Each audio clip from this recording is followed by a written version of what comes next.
বিরতির পর স্বাগত। ভুল ইঞ্জেকশন দিয়ে মৃত্যু হলো এক রোগীর, তুমুল ঝামেলা হাসপাতালের মধ্যেই। মৃত ব্যক্তির ছেলে সরফরাজ আনসারীর অভিযোগ যে সকালে তার বাবাকে হাসপাতালে ভর্তি করানো হয়। ভর্তি হওয়ার কিছুক্ষণ তিনি সুস্থ ছিলেন। দুপুর নাগাদ রোগীকে বাইরের সিটি স্ক্যান পরীক্ষা করাতে নিয়ে যাওয়া হয়। সন্ধ্যায়ও রোগী সুস্থ ছিল, তবে সন্ধ্যাবেলা একটি ইঞ্জেকশন দেওয়ার কিছুক্ষণের মধ্যেই রোগীর হঠাৎই মৃত্যু হয়ে যায় বলে অভিযোগ সরফরাজ আনসারীর। এবং ঘটনার পর আসানসোল রেল হাসপাতালে তুমুল বিক্ষোভ দেখায় মৃতের পরিবার পরিজনরা। কর্তব্যরত চিকিৎসক কর্মী এবং হাসপাতালের বিরুদ্ধে পদক্ষেপ নেওয়ার হুঁশিয়ারিও দিয়ে থাকেন তারা। ঘটনার খবর পেয়ে হাসপাতালে ছুটে আসে রেল পুলিশ এবং আসানসোল দক্ষিণ থানার পুলিশ। তবে এই ঘটনাকে কেন্দ্র করে কিন্তু আসানসোল রেল হাসপাতালে রীতিমতো চাঞ্চল্য এবং তুমুল বিক্ষোভে ফেটে পড়ে আত্মীয় পরিজনরা। সে বিষয়ে কি বলছেন সংশ্লিষ্টরা শোনাচ্ছি।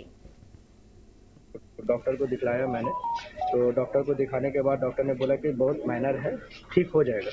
कल से मैं दवा स्टार्ट करूंगा, ठीक हो जाएगा। शाम में 6:50 में एक लड़का आया और जबकि वहाँ सारे नर्सेज भी बैठी हुई थी, वो लड़का आके इंजेक्शन दिया। इंजेक्शन से 10 मिनट पहले वो टॉयलेट अपने से चल के आए। ठीक है, कोई यानी कि परेशानी नहीं था। हम लोगों ने पूछा तो बोला कि बहुत अच्छे हैं, पहले से बहुत अच्छा रिलीफ मिला है मुझको। और इंजेक्शन दिया है, मुश्किल से 4 से 5 सेकंड के बाद उनका मुंह से फेन आया और हाथ पांव टना गया। तो हम लोगों ने पूछा कि किस वजह, क्या चीज़ का ये इंजेक्शन था। तो वो बोला कि विटामिन या कुछ भी चीज़ का इंजेक्शन हम दिए हैं। ठीक है, उसके बाद वो लड़का चला गया। अब मेरे पास जब खबर आया तो हम लोग सारे फैमिली वहाँ से उठ के आए कि आखिर क्या चीज़ हुआ है, मुंह से फेन फेंका है, ऑक्सीजन लग गया, किस वजह का लगा है।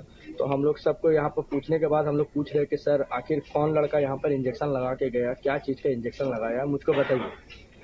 तो जितने भी आरपीएफ के अधिकारी आ गए, हॉस्पिटल के सारे स्टाफ आ गए, लेकिन कोई भी अगला लड़का का नाम नहीं बता रहा। हम लोग तकरीबन 1.5 घंटे से बोल रहे थे कि 1.5 घंटे से कोई तो नाम बता दे, लेकिन कोई नाम नहीं बता रहा था। फिर उसके बाद बड़े अधिकारी आए आरपीएफ के, उन लोगों ने नाम पूछा तो नाम भी बताया गया। उसके बाद नीचे हम लोगों ने बोला कि क्या चीज़ का इंजेक्शन पड़ा है, आप मुझको बताओ। तो सीएमओ साहब यहाँ पर हम लोगों को लेके आए नीचे। तकरीबन हम थे, मेरे बड़े भाई थे, अरशद भाई थे और मेरे फैमिली मेम्बर्स थे। तो हम लोगों ने बोला कि आप আপনারা শুনলেন তাদের বক্তব্য। চিকিৎসার বিভ্রাটে এই রোগীর মৃত্যু বলে অভিযোগ। বেহাল স্বাস্থ্য পরিষেবা আসানসোলের রেল হাসপাতালে। পশ্চিমবঙ্গ থেকে এই খবরে কিন্তু রীতিমতো চাঞ্চল্য, কারণ এই হাসপাতালে চিকিৎসা করাতেই সেই ভুল ইঞ্জেকশনে মৃত্যু হয়েছে রোগীর, এমনটাই কিন্তু অভিযোগ। এবার দেখার বিষয় পুলিশ তদন্তে কি বেরিয়ে আসে। নিয়ে নিচ্ছে ছোট্ট একটি বিজ্ঞাপন বিরতি, সঙ্গে থাকুন।